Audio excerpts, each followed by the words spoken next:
ہم بات کر رہے ہیں ذہنی دباؤ اور انگزائٹی کا علمی اور طبی حل۔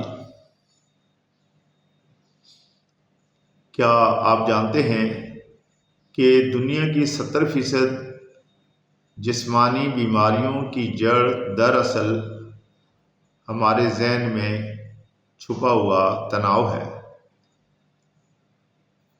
اس لیے اس موضوع پہ بڑے سوچ سمجھ کے کوشش کریں گے کہ جو ضروری باتیں ہیں وہ کی جائیں، تاکہ اس سے سوسائٹی میں بہت سارے لوگ جو اس مشکل کا شکار ہیں انہیں فائدہ ہو۔ آپ سے گزارش ہے کہ آپ میری ویڈیو کو پوری دیکھیں تاکہ آپ کو بھی فائدہ ہو اور آپ کسی اور کو بھی مشورہ دے سکیں۔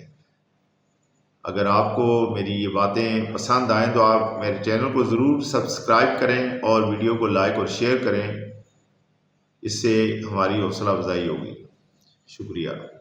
اسٹریس اور انگزائٹی یہ دونوں ہی ہمارے لیے بہت ہی تکلیف دہ چیزیں ہیں۔ انگزائٹی مستقبل کا خوف ہے اور اسٹریس جو ہے وہ کوئی بھی ذہنی تناؤ ہو سکتا ہے۔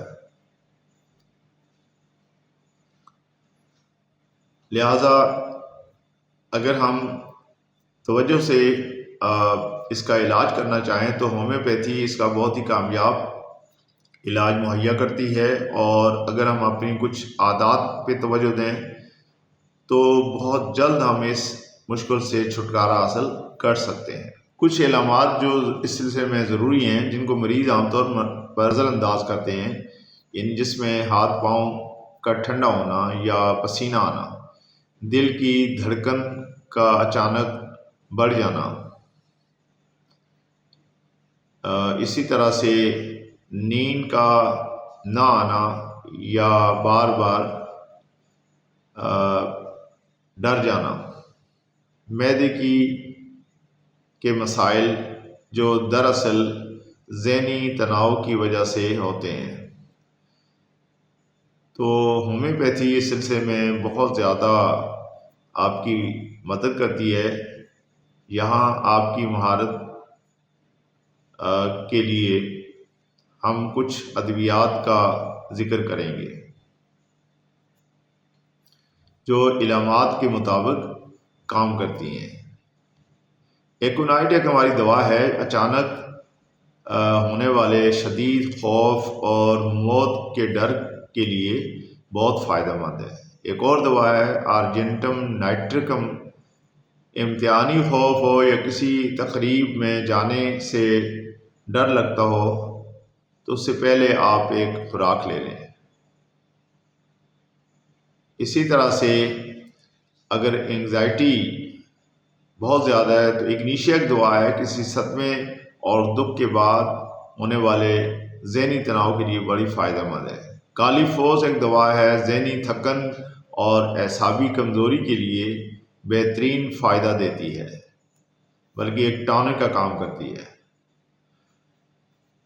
میں آپ سے یہ عرض کروں گا کہ ہمیشہ کوئی بھی دوا لینے سے پہلے کسی ہومیوپیتھی ڈاکٹر سے مشورہ کر لیں تاکہ وہ صحیح علامات کے مطابق آپ کی رہنمائی کر سکیں۔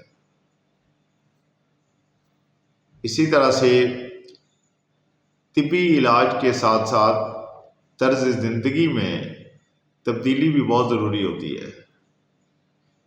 گہری سانسیں لینا، اس کی مشق کریں۔